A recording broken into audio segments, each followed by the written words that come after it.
नमस्कार मित्रांनो, स्वागत आहे तुमचं आमच्या नवीन यूट्यूब चॅनलवरती. जर मित्रांनो तुम्ही नवीन मोटर घेणार असाल तर कुठल्या कुठल्या गोष्टी बघितल्या पाहिजे तर ते मी तुम्हाला या व्हिडिओमध्ये दाखवणारच आहे. तर त्यासाठी हा व्हिडिओ तुम्ही शेवटपर्यंत बघा. आणि मित्रांनो, आपण या चॅनलवरती अशी माहिती घेऊन येत आहोत की ही तुम्हाला कुठलाही यूट्यूबर सांगणार नाही. त्यासाठी आमच्या चॅनलला तुम्ही सबस्क्राईब करा, बेल आयकॉनला प्रेस करा, म्हणजे जे काही मी नवीन व्हिडिओ टाकेल ते तुमच्यापर्यंत पोहोचेल. तर मित्रांनो, तुम्ही बघू शकता आता या दोन मोटरी आहे. तर मित्रांनो, ही जी आहे ही कॉपर रोटर आणि ही जी आहे ॲल्युमिनियम रोटर. तर आता आपण उदाहरणार्थ समजू, ही मोटर आहे रामच्या दुकानात आणि ही मोटर आहे श्यामच्या दुकानात. तर आपण काय करतो, रामच्या दुकानात जातो आणि रामला म्हणतो की दादा आम्हाला 5 HP ची मोटर पाहिजे. तर राम आपल्याला किंमत सांगतो, थोडक्यात आपण 16,000 रुपये समजू. आणि श्यामच्या दुकानात जातो तर तो आपल्याला सांगतो 13,000 रुपये. तर मित्रांनो, आपल्याला काय वाटतं, रामनी तर आपल्याला 16,000 किंमत सांगितली आणि श्यामच्या दुकानात तर 13,000 रुपये. ती मोटर आपण घेऊन टाकतो, पण तो आपल्याला सांगत नाही की दादा माझ्या मोटरमध्ये ॲल्युमिनियम रोटर आहे. तर मित्रांनो, ॲल्युमिनियमची लाईफ आहे 7 वर्ष. आणि जेव्हा ॲल्युमिनियम रोटर खराब होतो तर तेव्हा त्याचं कुठलाही स्पेअर भेटत नाही. मग ती मोटर आपल्याला नाविलाजाने स्क्रॅपमध्ये द्यावं लागते. तर त्यासाठी तुम्ही ॲल्युमिनियम रोटर घेऊ नका, कॉपर रोटर घ्या. 2 पैसे वाढवा गेले ते चालतील, पण घेताना कॉपर रोटर घ्या.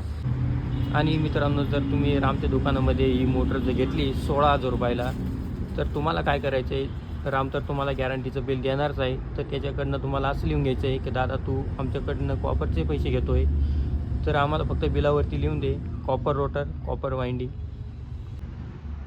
आणि दुसरी गोष्ट म्हणजे मित्रांनो, आता होतं काय, बऱ्याच वेळेस प्रत्येक दुकानदार सांगतो की माझी कॉपर रोटर आहे, पण आपण त्याच्याकडनं बिलावरती लिहून घेतलेलं नसतं कॉपर रोटर, कॉपर वाइंडिंग.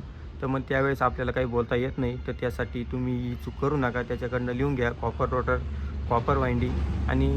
आणि मित्रांनो, तिसरी गोष्ट म्हणजे आता तुम्ही बघू शकता, हा जो फुटबॉल आहे त्याला आपण इनलेट म्हणतो.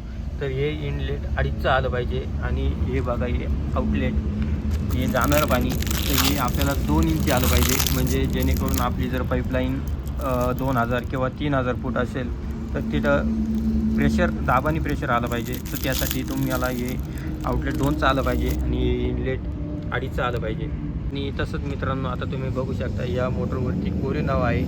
तर जेव्हाही तुम्ही नवीन मोटर घ्याल तर तेव्हा हे असलं कोरे नाव असलं पाहिजे. असं स्टिकर वगैरे लावलेलं नको. आता बरेचसे लोक स्टिकर लावतात आणि वेगवेगळ्या ब्रँड विकतात. तर असं नको आहे, आपल्याला हे असलं कोरे नाव असलं पाहिजे, तर ती आपण ओरिजिनल मोटर समजू शकतो. आणि मित्रांनो, हा व्हिडिओ जास्तीत जास्त शेअर करा, जेणेकरून तेही या चुका कधी करणार नाही. आणि जर मित्रांनो तुम्हाला हा व्हिडिओ आवडला असेल तर लाईक करा, शेअर करा, कमेंट करा. धन्यवाद.